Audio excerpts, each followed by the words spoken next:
మనం wedding collection లో హారాలు చూద్దామండి. ఈ హారం చూస్తున్నారు కదా, ఇది antique polish with mini locket Ganesh హారం అన్నమాట. సో డిజైన్ లో మనకి ఇక్కడ చిన్న యాంటిక్ బీడ్స్ ఇచ్చారు చైన్ లో, అండ్ ఇక్కడ corals, pearls and big nakshi beads ఇచ్చారండి. ఈ లాకెట్ చూస్తున్నారు కదా ఎంత డిఫరెంట్ గా ఉందో.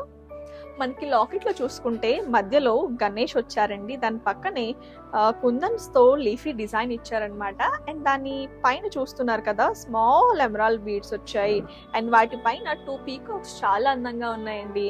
అండ్ ఈ లాకెట్ కి కింద మనకి పర్ల్స్ ని హ్యాంగ్ చేశారనమాట. సో వీటి వల్లే ఈ హారం కి ఎలిగెంట్ లుక్ వచ్చింది. దీని వెయిట్ వచ్చేసి 41 గ్రామ్స్. నేను మీకోసం ఒకసారి ట్రై చేసి చూపిస్తాను.